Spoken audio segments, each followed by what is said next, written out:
Car la vraie force se trouve entre les mains du serviteur et non pas entre les mains de quelqu'un qui se croit important. Bienvenue à La Vie dans la Parole avec Joyce Meyer. La Vie dans la Parole est un ministère d'entraide basé sur un enseignement solide et pratique pour une application de la parole de Dieu. Votre réponse est dans la parole de Dieu. Et laissez-moi vous dire, le Seigneur est capable de vous guérir là où vous souffrez.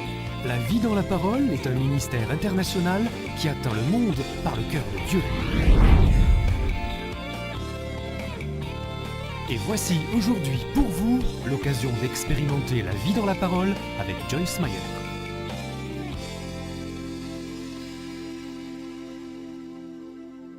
Merci Seigneur pour la parole. Je prie que ce message soit la cerise sur le gâteau, comme on dit dans ce séminaire. Et que les gens sortent de cet endroit changés, enthousiasmés, enflammés et prêts à vivre selon ta volonté plus que jamais. Amen. 1 Thessaloniciens 5,15 dit « Prenez garde que personne ne rende le mal pour le mal. » Qu'est-ce qu'on est supposé rendre pour le mal? Mais aspirez toujours à montrer de la bienveillance et cherchez à faire le bien, soit envers vous, soit envers les autres. Il semble que notre première responsabilité est envers les membres du corps de Christ, mais aussi elle s'étend au-delà de cela, pour atteindre toute personne. En fait, j'aime beaucoup la traduction amplifiée parce qu'elle nous dit « aspirez à montrer de la bienveillance et cherchez à faire le bien ». C'est-à-dire que ce n'est pas quelque chose que je dois attendre d'avoir envie de faire. Je n'ai pas à voir si je me suis levé du pied droit avant de le faire. Je n'ai pas à attendre à avoir des expériences surnaturelles avant de le faire. Mon but, mon dessein, mon intention, c'est de vivre selon l'amour exprès. Je ne le fais pas parce que j'ai envie de le faire. Mais c'est mon but, c'est ce que je cherche à faire. Allez à Matthieu 6. Nous avons parlé de l'autorité spirituelle et je veux vous réitérer les 5 choses car elles sont importantes et je sais comment on oublie les choses. Les 5 choses que nous pouvons voir dans la vie d'une personne qui a une vraie autorité spirituelle. Il ne s'agit pas de battage, de charisme, parler à haute voix, des sermons éloquents, de grandes foules et de connaître les bonnes personnes. Mais on parle d'une vraie autorité spirituelle. Qui sait que Jésus a marché dans une vraie autorité spirituelle? Le diable ne lui a pas créé des ennuis. Je crois qu'il y a probablement plusieurs façons de reconnaître la vraie autorité spirituelle, mais Dieu m'a donné une liste de 5. Numéro 1. Partout où vous irez, les vies seront changées. Numéro 2. Vos prières seront exaucées.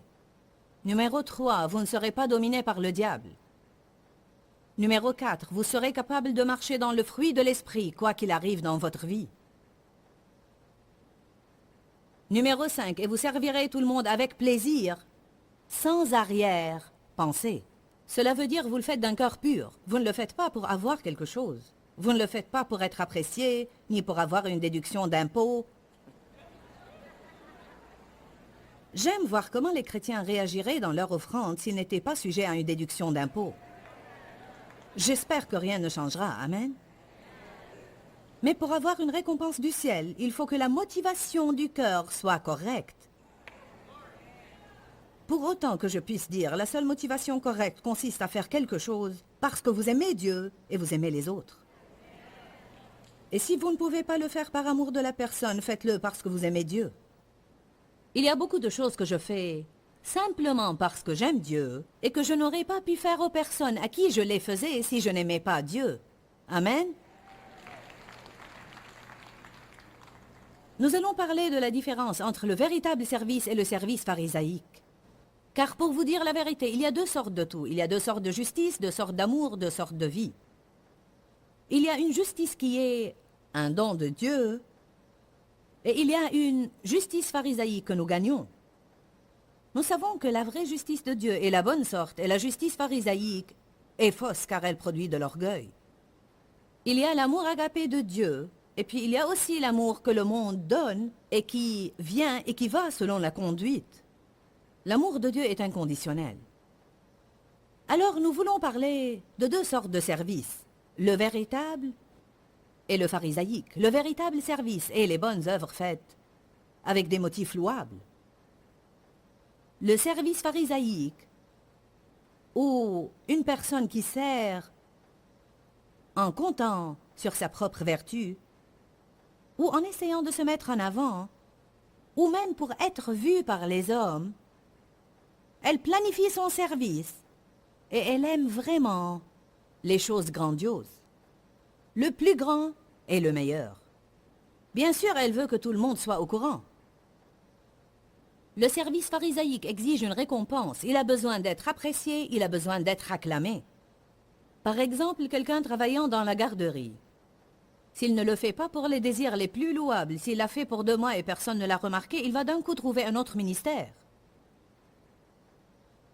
C'est incroyable combien de choses les gens feraient si quelqu'un les acclamait, comparé à ce qu'ils feraient si personne ne disait grand-chose d'eux. Avons-nous besoin d'être appréciés? Oui. Nous devons nous confier à Dieu et non pas être en colère contre les gens car ils ne nous apprécient pas et puis renoncer à être une bénédiction.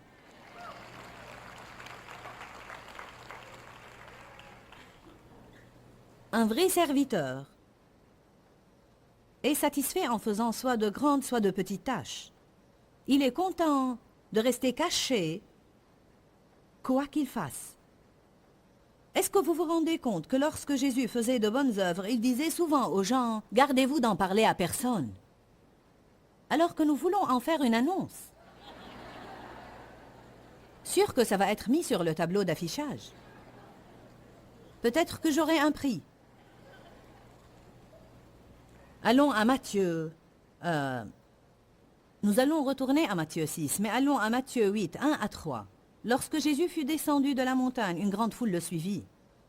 Et voici un lépreux s'étant approché, se prosterna devant lui et dit « Seigneur, si tu le veux, tu peux me rendre pur. » Jésus étendit la main, le toucha et dit « Je le veux, sois pur. » Aussitôt il fut purifié de sa lèpre. Puis Jésus lui dit « Garde-toi d'en parler à personne, mais va te montrer au sacrificateur et présente l'offrande que Moïse a prescrite afin que cela leur serve de témoignage de ta guérison et de preuve au peuple. » Savez-vous pourquoi Jésus pouvait faire cela? Parce qu'il n'essayait pas d'être célèbre. En réalité, il s'était déjà dépouillé de lui-même. Il savait déjà ce que la Bible disait dans Galates 2,6, que Dieu n'est pas impressionné par les postes que les gens occupent. C'est l'une de mes références préférées. Puis-je vous dire que Dieu n'est pas impressionné par mon poste aujourd'hui? Ça ne l'impressionne pas que je sois prédicatrice. Le saviez-vous? Ça ne l'impressionne pas que Charles et Gilles soient conducteurs de louanges. Je vais vous dire qu'est-ce qui impressionne Dieu. Il est impressionné par le fait que j'en suis arrivé au point où j'ai une attitude de soumission envers Dave. Cela impressionne Dieu. Il est impressionné par le fait que je me lève chaque jour tout en voulant sincèrement faire le bien aux gens. Ceci impressionne Dieu. Dieu n'est pas impressionné par les choses qui impressionnent les gens. Dieu est impressionné par l'obéissance. Je vais vous dire qui d'autre est impressionné par l'obéissance, le diable. Quand vous obéissez à Dieu, le diable ne peut pas vous manipuler. Jacques 4,7 ne dit pas simplement résistez au diable et il s'enfuira de vous, mais il dit soumettez-vous à Dieu, résistez au diable et il s'enfuira. Si vous allez désobéir à Dieu carrément et essayer de résister au diable, vous gaspillerez votre énergie. Parce que vous lui avez déjà ouvert une porte. Matthieu 6. Gardez-vous de pratiquer votre justice. Gardez-vous de pratiquer votre justice en public ou devant les hommes pour être vu. Cela ne veut pas dire que chaque fois que vous faites le bien, vous avez à le cacher. Mais ça veut dire que nos motifs doivent être nobles. Nos motifs doivent être nobles. Qu'est-ce que le motif? C'est le pourquoi derrière le quoi. C'est la force agissante dans notre vie. C'est ce qui nous motive en fait. Je suis motivé par l'appel de Dieu dans ma vie. Je suis motivé par vouloir être capable de me tenir devant Dieu et dire « J'ai accompli la tâche que tu m'as attribuée ». Je suis motivé par ce désir que Dieu a mis en moi, celui d'aider les gens. Ceci me motive à étudier, ceci me motive à prier, ceci me motive à rester dans les avions et rester dans les hôtels et continuer à écrire des livres et continuer à faire des messages. Cela me motive, ce ne sont pas vos applaudissements qui me motivent. Est-ce que je les aime? Oui, je suis contente que vous m'aimiez. Je serais bête si je ne l'étais pas. Est-ce que j'ai besoin d'encouragement? Absolument. Mais est-ce pourquoi je fais ça? Non. Nous devons vraiment savoir pourquoi nous faisons les choses. Pourquoi? En fait, Richard Foster, qui a écrit un livre, dit « Le service pharisaïque endette les autres et devient une des formes de manipulation les plus subtiles et destructives connues par les hommes. » Vous savez, vous pouvez en fait faire des choses pour les gens en essayant de faire de sorte qu'ils sentent qu'ils vous doivent quelque chose. Et alors vous pouvez les contrôler et les manipuler à cause de tout ce que vous avez fait pour eux. Après tout ce que j'ai fait pour toi. À chaque fois que vous êtes tenté de dire cela, réalisez que vous avez un problème de motivation. Ne le détestez-vous pas quand quelqu'un vous fait cela? Après tout ce que j'ai fait pour toi, alors vous ne l'avez pas fait comme au Seigneur. Vous l'avez fait pour faire en sorte qu'ils vous doivent quelque chose. Gardez-vous de pratiquer votre justice publiquement ou devant les hommes pour en être vu, autrement vous n'aurez point de récompense. Dites point de récompense. Combien de personnes vont quitter la terre en se prenant pour des bienfaiteurs, puis arriver au ciel en s'attendant à avoir un genre de position clé, et découvrir qu'ils n'ont jamais dépassé le jardin d'enfants dans leur chrétienté? Car la vraie force se trouve entre les mains du serviteur et non pas entre les mains de quelqu'un qui se croit important. Je veux vous donner un petit conseil. Qui veut que Dieu se serve de lui? D'accord. Laissez-moi vous donner un petit conseil. Plus Dieu se sert de vous, mieux vaut que vous réalisiez que ce n'est pas vous.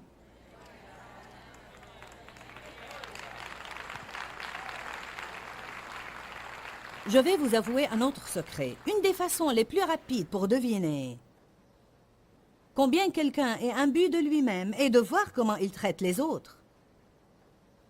Parce que toute personne qui est imbue d'elle-même et qui est pleine de suffisance va maltraiter les autres personnes. Surtout s'il s'agit de quelqu'un qui ne peut leur faire aucun bien et qu'ils considèrent sans importance.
Ce qui impressionne Dieu, c'est être bon avec tout le monde et traiter les gens justes comme il le fait.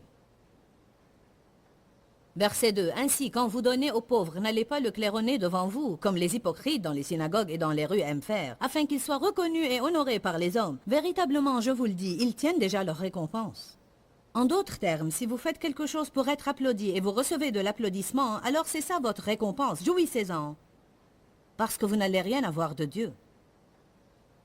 Mais quand vous faites la charité, ne laissez pas votre main gauche savoir ce que fait la droite.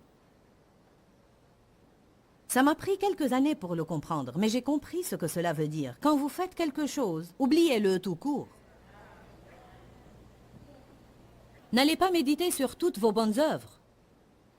Rien dans la Bible ne nous dit de méditer sur nos bonnes œuvres. Elle nous dit de méditer sur les bonnes œuvres de Dieu.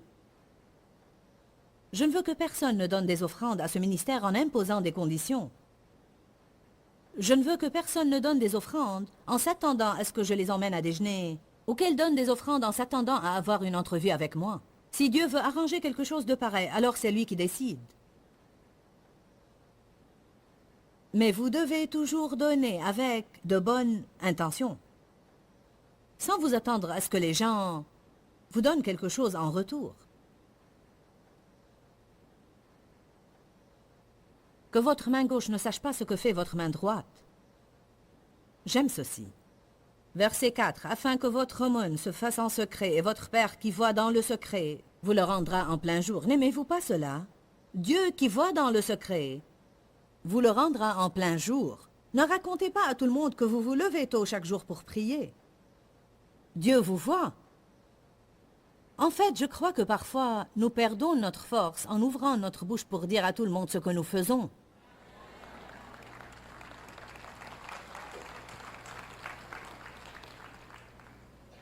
Matthieu 6, verset 5. Lorsque vous priez, ne soyez pas comme les hypocrites qui aiment à prier debout dans les synagogues. En fait, les hypocrites étaient pharisiaïques. Ils s'efforçaient de faire les choses bien, mais ils voulaient aussi sonner de la trompette. Ils aiment pour faire leurs prières à se camper dans les synagogues et au coin des rues pour être vus des hommes. Je vous le dis en vérité, ils tiennent déjà leur récompense. Mais toi, quand tu pries, entre dans ta chambre, ferme sur toi la porte et prie ton Père qui est là dans le lieu secret et il te le rendra en plein jour. Je préfère avoir une récompense de Dieu que de quelqu'un d'autre. Le véritable service est un mode de vie. C'est la façon dont le serviteur vit, c'est qui il est. Un vrai serviteur est motivé par quelque chose beaucoup plus profond que les sentiments. Si nous apprenons vraiment à faire de bonnes œuvres, nous expérimenterons de grandes forces de résurrection dans notre vie. Certains veulent ressusciter de leur désordre.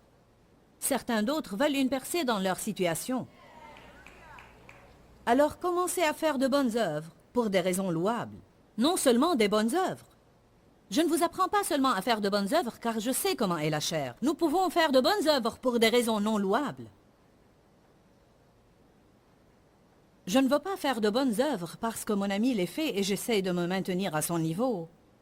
Ni faire quelque chose car mes amis s'attendent à ce que je le fasse et je ne sais pas ce qu'ils vont dire si je renonce à le faire.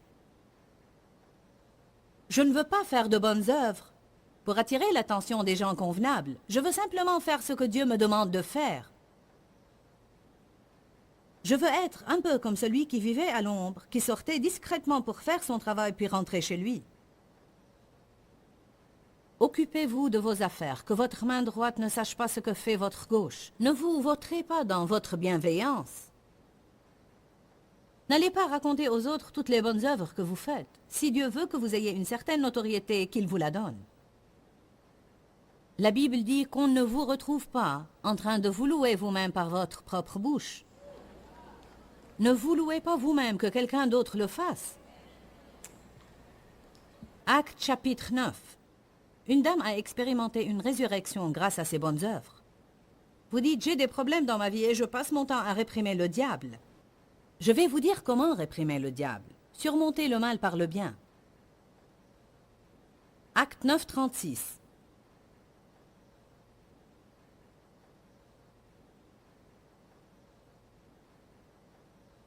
Il y avait à Joppé un disciple, une femme nommée en araméen Tabitha, qui veut dire en grec Dorcas. Elle débordait de bonnes œuvres et d'aumônes.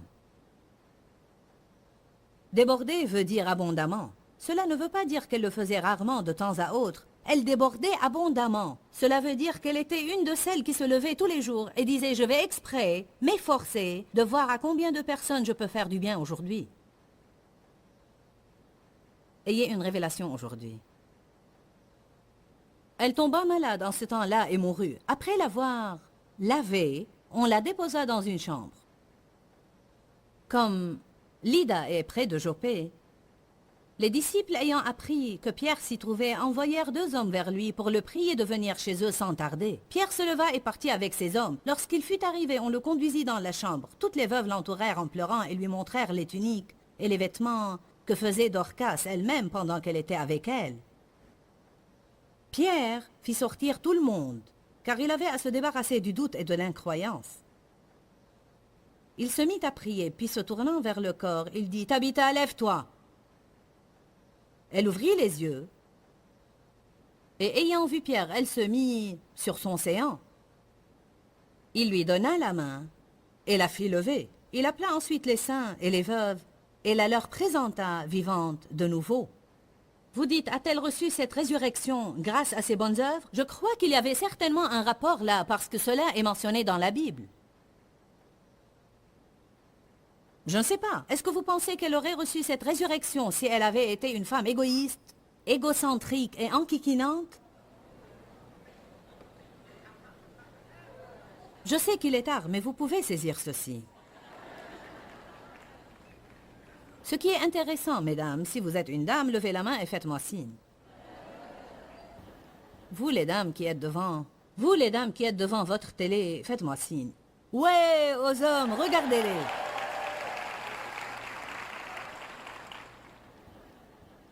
Savez-vous que la Bible encourage spécialement les femmes à bien se donner aux bonnes œuvres? Cela ne veut pas dire que les hommes ne doivent pas les faire. Mais une écriture dit, les hommes doivent prier et les femmes doivent se donner aux bonnes œuvres. Je suis sûre qu'il y aura des changements dans le corps du Christ si tous les hommes priaient et les femmes faisaient de bonnes œuvres. Je fais de bonnes œuvres. Où est votre mari? Il prie à la maison.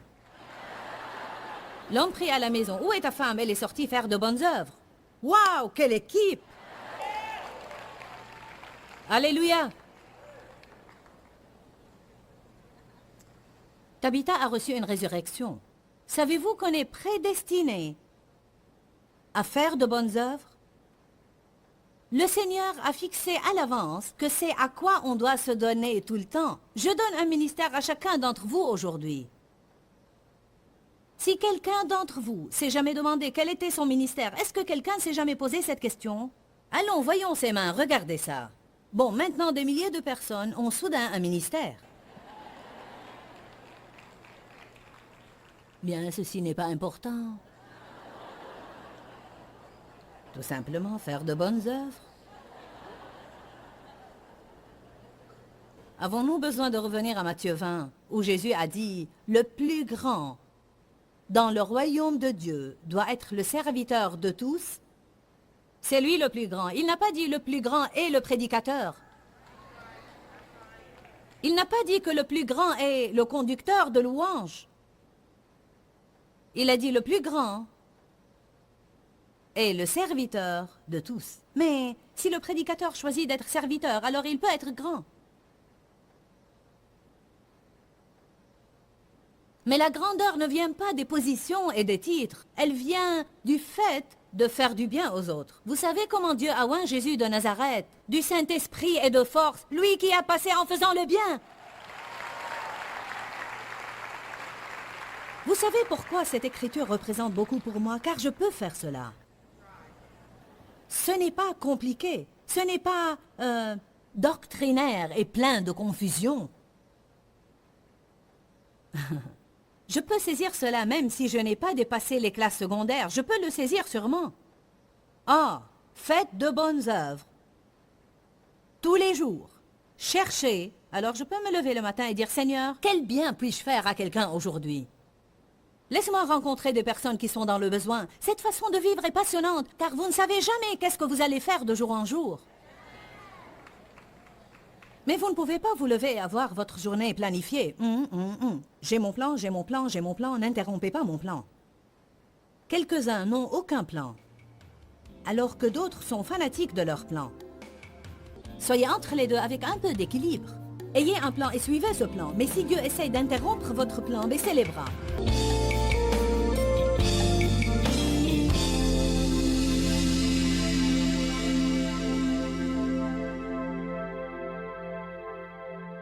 Je crois que l'une des plus grandes erreurs qu'on puisse faire est de penser que les petites choses ont une petite valeur. Et si vous avez un problème relationnel en ce moment, et je crois effectivement que je parle à certains qui l'ont, il se peut très bien que ce soit parce que vous ou l'autre personne dans cette relation donnée avez oublié de faire les petites choses qui comptent tellement. Je vais vous donner un exemple. Dire merci peut être une petite chose, mais quelle grande différence ça fait dans les rapports. Dire « s'il te plaît » peut être une petite chose, mais quelle grande différence ça fait dans les rapports. Je crois également que dans notre rapport avec Dieu, la Bible dit que ce sont les petits renards qui ravagent les vignes. Et je crois que souvent, c'est les petits compromis qui finissent par ruiner nos vies. C'est ce qu'on appelle en général les petites désobéissances, quoique les petites désobéissances n'existent pas. Mais parfois on raisonne, c'est une petite chose, ça ne fait rien. Et puis ce peu de choses devient grand-chose et soudain on a de grands problèmes et on se demande d'où ça nous vient. Je vous dis qu'on doit vraiment faire attention à ces petites choses dans la vie. En fait, je crois que les petits compliments, les petites choses qu'on dit aux gens qui les encouragent ou qui les font mieux se sentir en tant que personne, encore une fois, font toute la différence dans nos rapports. Et non seulement dans nos rapports. Mais écoutez-moi, quand on établit un nouveau contact avec d'autres personnes par les petites choses, elles font une grande différence dans leur vie, mais aussi une grande différence dans la nôtre. Parce que lorsqu'on essaye d'aider les gens, cela augmente notre joie. Dis-leur que je les aime. Dans ce livret, Joyce Meyer donne une révélation de l'amour de Dieu pour nous. Pour obtenir ce livret gratuitement, écrivez-nous à Joyce Meyer, boîte postale 40095-6300 Larnaca, Chypre. Ou bien visitez notre site web www.joycemeyerme.org.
Parfois, donner le peu que vous avez provoque une série de miracles dans votre vie. M'entendez-vous? Elle a été ravitaillée pendant la famine et son fils lui a été rendu d'entre les morts. Elle a déclenché quelque chose quand elle a donné le peu qu'elle avait. Ne manquez pas votre miracle. Bienvenue à La Vie dans la Parole avec Joyce Meyer.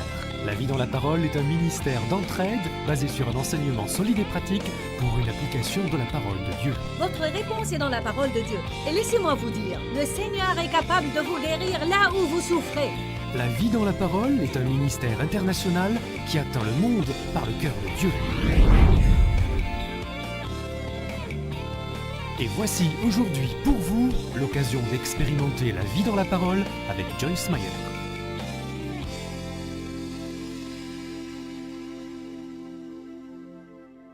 Éphésiens chapitre 2 verset 10. Car nous sommes son ouvrage, ayant été récréés en Jésus-Christ, nés de nouveau.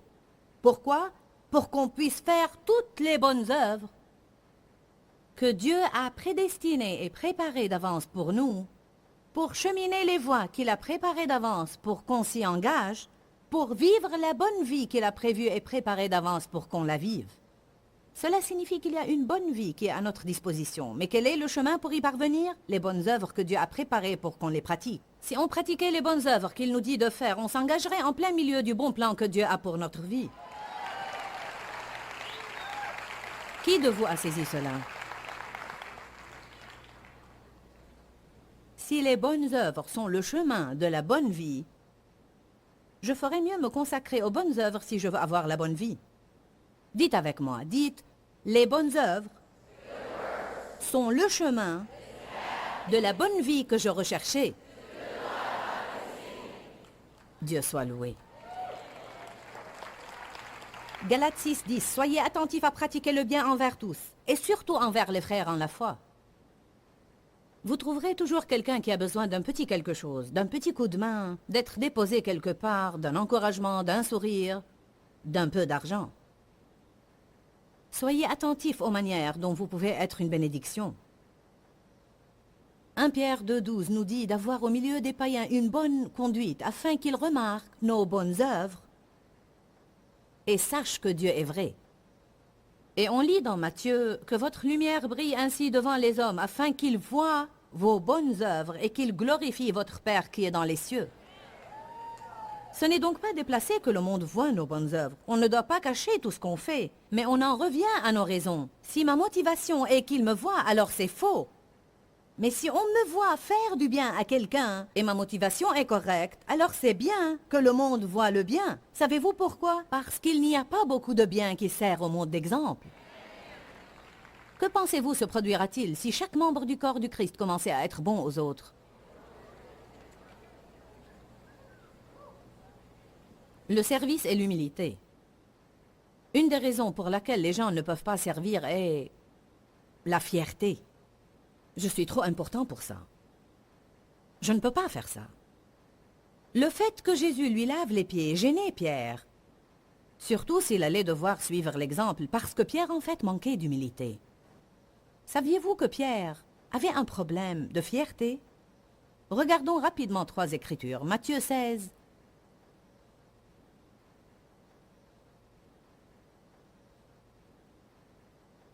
Verset 21. Dès lors, Jésus commença à faire connaître à ses disciples qu'il fallait qu'il aille à Jérusalem, qu'il souffre beaucoup de la part des anciens, des grands prêtres et des scribes, qu'il soit mis à mort et qu'il ressuscite le 3e jour. Ainsi, Jésus essayait vraiment de dire à Pierre et les autres disciples ce qui allait se passer, mais ils ne l'avaient jamais véritablement accepté ou compris. Ils avaient toujours pensé qu'il allait établir un royaume terrestre et qu'ils allaient recevoir des positions élevées et dire à tout le monde ce qu'ils devraient faire. Alors Pierre le tira à part pour lui parler en privé. « Ah, Jésus, je dois te parler une minute. » Et il s'est mis à le réprimander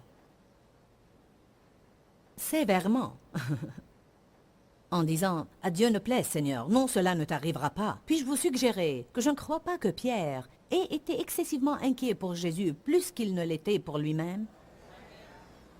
Il savait que si Jésus allait souffrir, puisqu'il l'accompagnait, il risquait bien d'en faire partie. Mais Jésus, se retournant, dit à Pierre, « Arrière de moi, Satan, tu mets en scandale, une offense, un obstacle et un piège, car tu ne t'occupes pas de ce qui se rapporte à la nature et la qualité de Dieu, mais celle des hommes. » Alors Jésus dit à ses disciples, « Si quelqu'un a l'intention d'être mon disciple, qu'il renonce à lui-même, qu'il se perde de vue, et s'oublie lui-même et ses propres intérêts, et qu'il se charge de sa croix et qu'il me suive. » Verset 25, « Car celui qui voudra sauver sa vie terrestre, temporelle, celui qui veut sauvegarder son confort et sa sécurité ici, perdra la vie éternelle. Mais celui qui est prêt à perdre sa vie, son confort et sa sécurité ici, à cause de moi, trouvera la vie éternelle. » Amen. Allez à Matthieu 26, verset 33.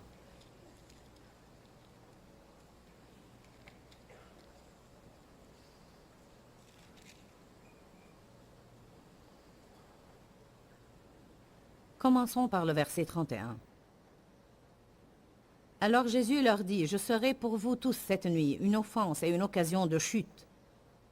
Vous allez tous tomber à cause de moi et me déserter, car il est écrit, je frapperai le berger et les brebis du troupeau seront dispersées. Mais après que je serai ressuscité, je vous précéderai en Galilée. » Pierre, prenant la parole, lui dit, « Même si tous tombent et te désertent, et même si tu étais pour tous une offense et une occasion de chute, tu ne le seras jamais pour moi. »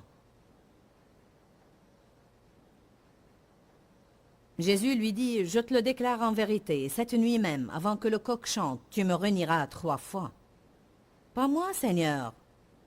Pierre ne se connaissait pas. Il avait de lui-même une plus haute opinion qu'il ne le devait. Il avait un problème de fierté. La fierté est un gros problème. La fierté nous empêchera de faire les petites choses.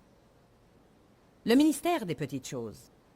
Beaucoup de personnes veulent faire de grandes choses, mais la vraie vie se trouve dans les petites choses. Le mariage reste fort parce que le couple ne cesse jamais de faire les petites choses.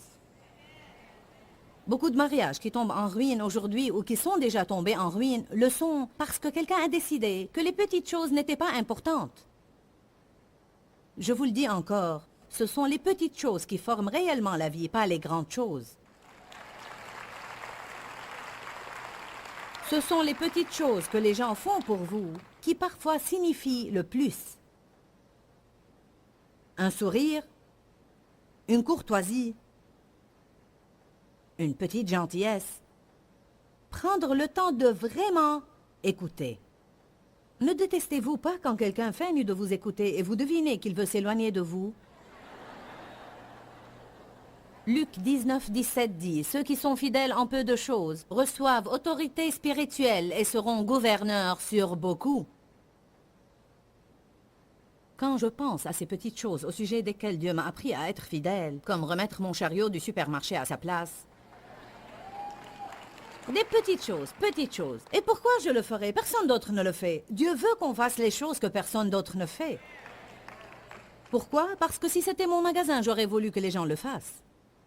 Quand j'ai pris des produits dans mon panier et le temps d'arriver à la caisse, j'ai décidé de ne plus les prendre, de ne pas les mettre n'importe où dans le magasin, mais aller les remettre là où je les ai pris.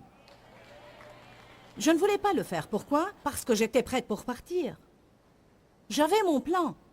Que quelqu'un d'autre les remette. Et Dieu me dit toujours, tu souhaiterais cela si c'était ton magasin? Ou si tu étais la propriétaire de l'hôtel? Si c'était ton hôtel, tu voudrais que les gens laissent les lumières de leur chambre allumées quand ils sortaient toute la journée sans souci pour la facture de l'électricité? Une des raisons pour lesquelles nous avons des prix élevés est de notre propre faute. Ce n'est pas uniquement de notre faute, mais en partie. Tout ce que vous voulez que les hommes fassent pour vous, faites-le pour eux. Jésus allait de lieu en lieu, faisant du bien. Et ils étaient absolument saisis d'étonnement sur son autorité spirituelle. Je pourrais vous emmener à deux endroits dans la Bible, l'un dans Matthieu 7 et l'autre dans Matthieu 8, où la parole dit « Ils étaient dans le plus grand étonnement, car il enseignait un homme qui a autorité. » Quand il menaça le vent et les flots, ils furent saisis d'étonnement sur cette autorité qu'il avait. D'où lui venait l'autorité? Tu dis, il était le Fils de Dieu, toi aussi. Où est ton autorité? Je vous suggère qu'elle est dans les bonnes œuvres, faites pour les bonnes raisons. Bonnes œuvres faites pour glorifier Dieu. Aidez quelqu'un juste parce que vous prenez ça à cœur. Donnez à quelqu'un juste parce que vous avez un cœur plein de compassion. Ne rien attendre de retour. Ne pas donner avec l'attitude qu'on vous doit quelque chose. Le faire comme servant le Seigneur parce que vous croyez que c'est ce que Jésus ferait s'il était là. Y a-t-il quelqu'un dans cette salle aujourd'hui? Qui de vous peut dire quelle différence majeure ça ferait dans le corps du Christ si chaque chrétien commençait à se comporter comme je prêche ici aujourd'hui?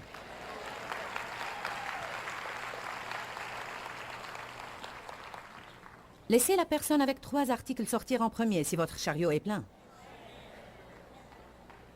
Donnez à quelqu'un d'autre dans la famille le beefsteak qui a le moins de graisse au lieu de le prendre pour vous-même. Ramassez les chaussettes sales de votre mari sans lui dire que vous l'avez fait. J'ai dit ramasser tes chaussettes encore aujourd'hui. Ne vous attendez pas à être récompensé pour ça. Autant les remettre de nouveau par terre.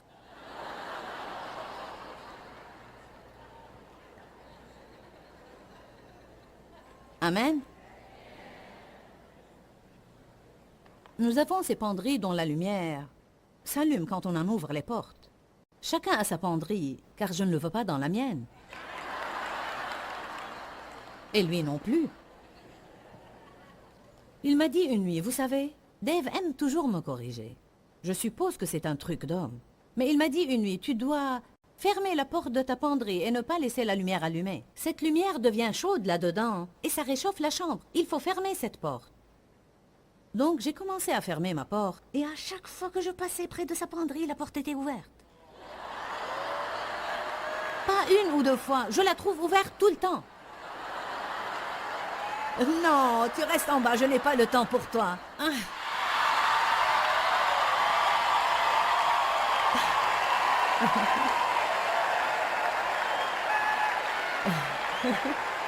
Je dois raconter mon histoire.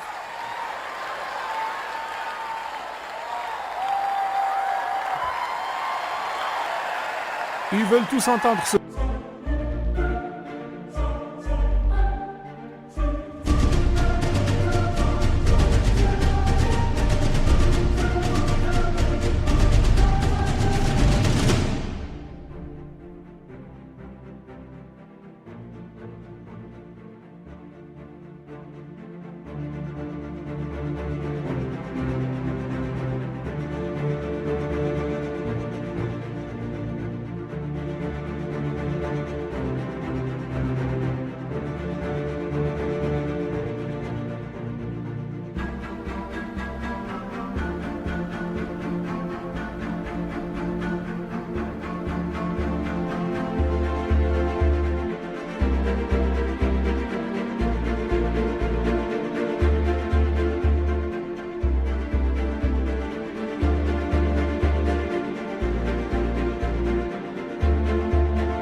Non, non, non, non.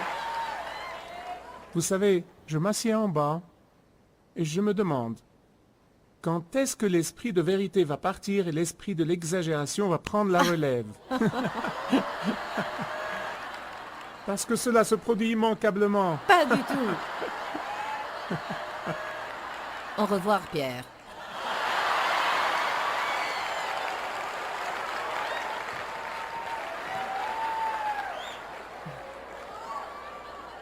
Le point est que, vous voyez, ce n'était pas le point. Le point est que, quand je trouve la porte de sa penderie ouverte, j'ai encore à découvrir. J'ai encore à découvrir que je peux la fermer et garder ma bouche fermée. Je ne le fais pas exactement avec une attitude de serviteur. À chaque fois que je ferme cette porte, je dois aller le trouver et lui dire « Tu as encore laissé ta porte de penderie ouverte ?» Pourquoi sommes-nous comme ça? Car nous ne supportons pas que quelqu'un ait un avantage sur nous.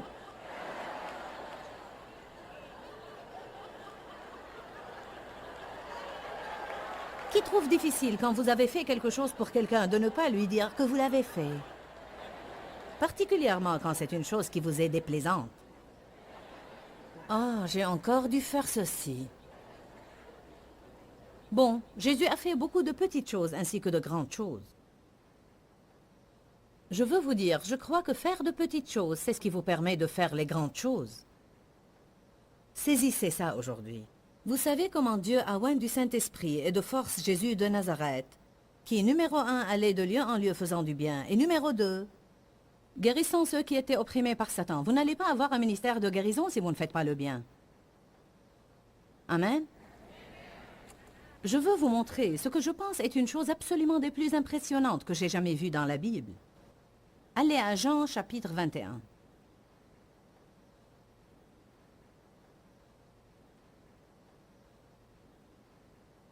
Là, Jésus a déjà été ressuscité d'entre les morts. C'est après la résurrection. Quelles seraient certaines de ses premières actions en tant que Seigneur ressuscité? Après cela, Jésus se montra encore aux disciples sur les bords de la mer de Tibériade, et voici de quelle manière il se montra. Simon-Pierre, Thomas, Nathanaël de Cana en Galilée, les fils de Zébédée et 2 autres disciples de Jésus étaient ensemble. Verset 3. Simon-Pierre leur dit « Je vais pêcher ». Je vous dirai que Pierre pensait qu'il avait perdu son ministère. Parce qu'il avait renié le Christ. On ne peut pas concevoir à quel point il était plongé dans la tristesse et l'abattement. Quoi qu'il ait déjà entendu les nouvelles, allez dire à mes disciples et à Pierre qu'il est ressuscité d'entre les morts. Il a pu avoir pensé, Dieu m'a pardonné, mais j'ai néanmoins perdu mon ministère. Il ne savait que faire, il est retourné à la pêche. Ainsi que les autres disciples, ils pêchaient, mais ils ne prenaient rien. Lorsque vous êtes hors de la volonté de Dieu, vous n'allez rien prendre. Alléluia.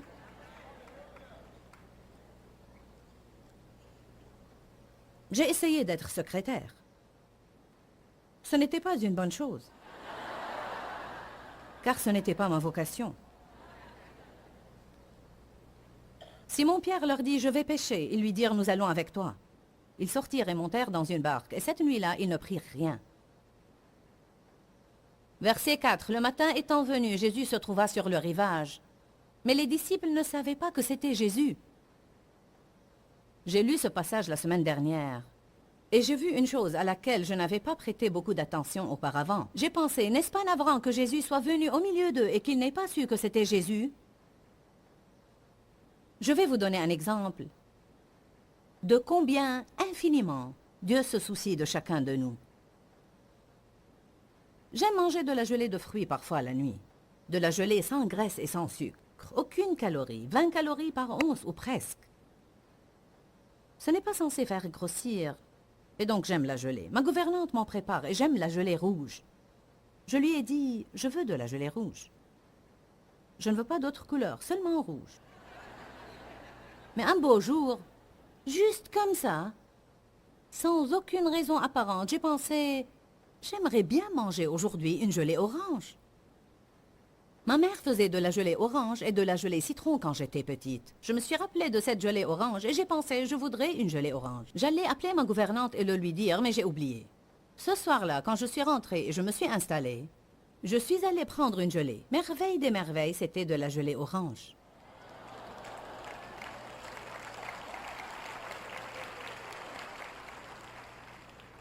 Je lui ai demandé le lendemain, « Pourquoi as-tu fait de la gelée orange ?» Elle m'a répondu, « Je sais que tu aimes le rouge, mais j'ai senti que tu aimerais une variété. » J'ai dit, « Tu l'as entendu de Dieu ?»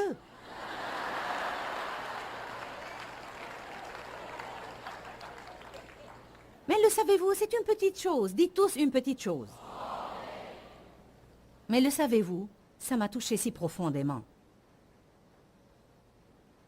Pour moi, ça signifiait plus que les grandes choses que Dieu a faites pour moi, de savoir qu'il m'aime tellement, de sorte que parce que j'ai voulu un différent parfum pour ma gelée, il a mis au cœur de ma gouvernante de me faire cette autre variété de gelée juste parce que je l'ai voulu.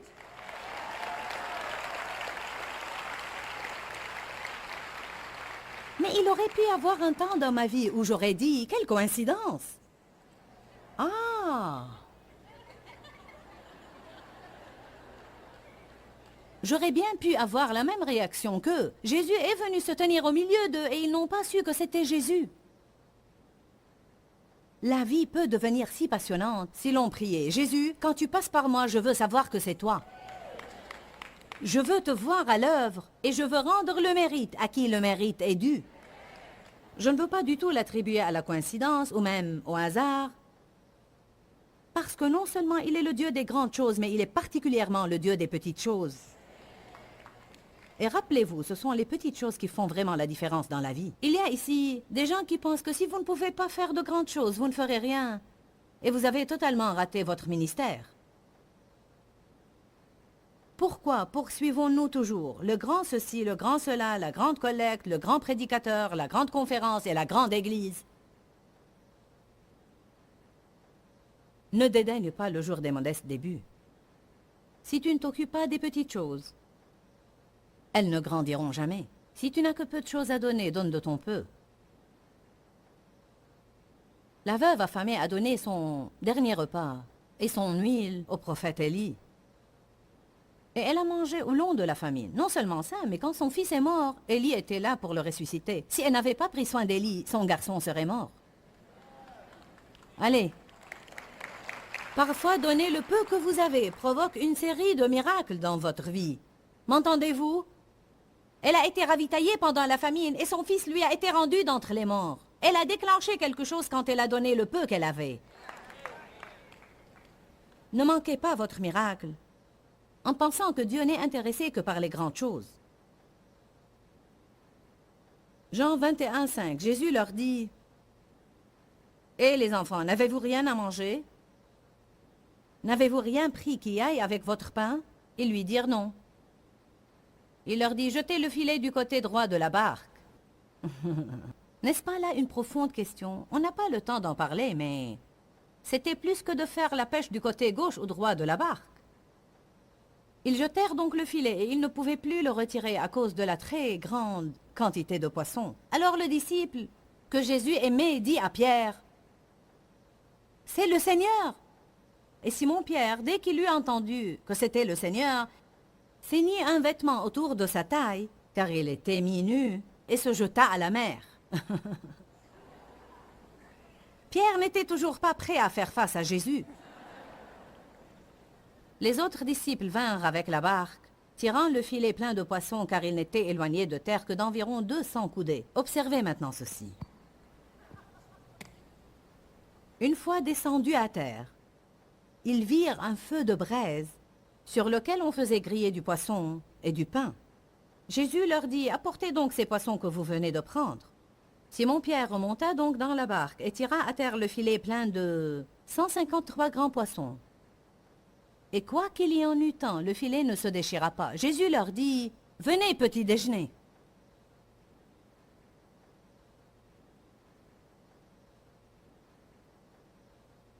Jésus, ressuscité, Seigneur des seigneurs et roi des rois, a préparé leur petit déjeuner.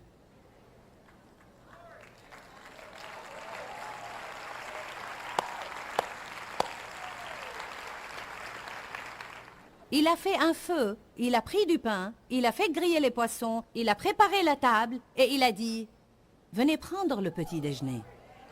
Il n'a pas mentionné leurs erreurs, il n'a pas signalé leurs défauts, il ne les leur a pas lancés, il ne les a pas fait se sentir fautifs ni coupables, il n'a jamais mentionné quoi que ce soit de ce qu'il a fait pour eux. Mais en tant que Seigneur ressuscité et Sauveur, il leur lavait encore les pieds. La puissance de la serviette. Alléluia!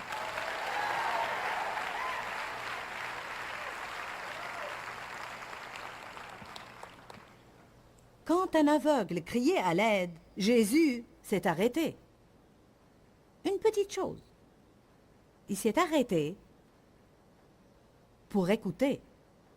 On lui a amené des petits-enfants.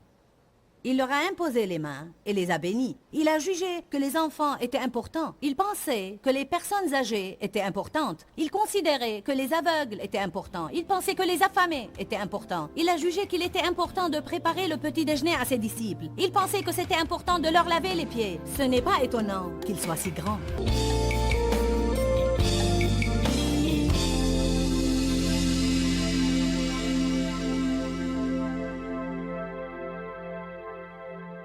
Je crois que l'une des plus grandes erreurs qu'on puisse faire est de penser que les petites choses ont une petite valeur. Et si vous avez un problème relationnel en ce moment, et je crois effectivement que je parle à certains qui l'ont, il se peut très bien que ce soit parce que vous ou l'autre personne dans cette relation donnée avez oublié de faire les petites choses qui comptent tellement. Je vais vous donner un exemple. Dire merci peut être une petite chose, mais quelle grande différence ça fait dans les rapports. Dire « s'il te plaît » peut être une petite chose, mais quelle grande différence ça fait dans les rapports. Je crois également que dans notre rapport avec Dieu, la Bible dit que ce sont les petits renards qui ravagent les vignes. Et je crois que souvent, c'est les petits compromis qui finissent par ruiner nos vies. C'est ce qu'on appelle en général les petites désobéissances, quoique les petites désobéissances n'existent pas. Mais parfois on raisonne, c'est une petite chose, ça ne fait rien. Et puis ce peu de choses devient grand-chose et soudain on a de grands problèmes et on se demande d'où ça nous vient. Je vous dis qu'on doit vraiment faire attention à ces petites choses dans la vie. En fait, je crois que les petits compliments, les petites choses qu'on dit aux gens qui les encouragent ou qui les font mieux se sentir en tant que personne, encore une fois, font toute la différence dans nos rapports. Et non seulement dans nos rapports. Mais écoutez-moi, quand on établit un nouveau contact avec...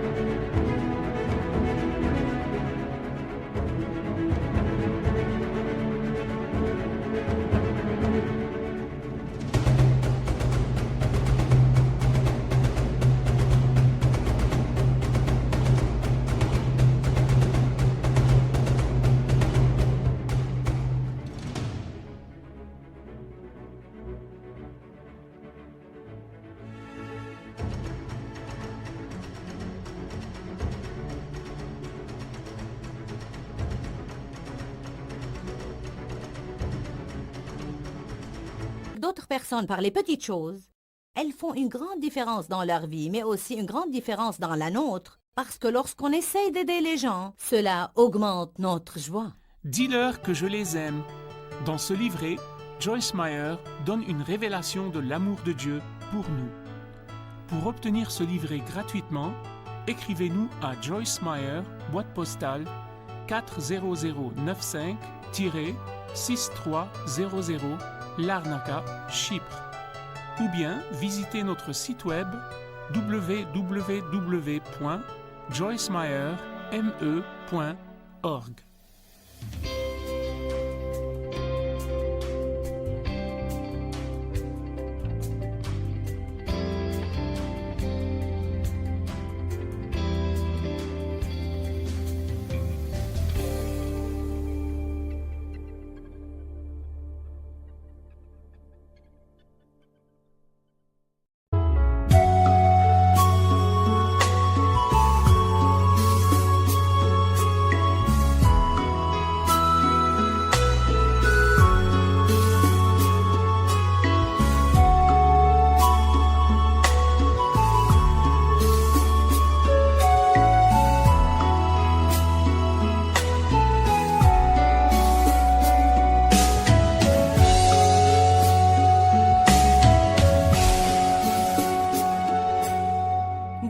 khắp phương trời vẫn nhớ tới quê hương.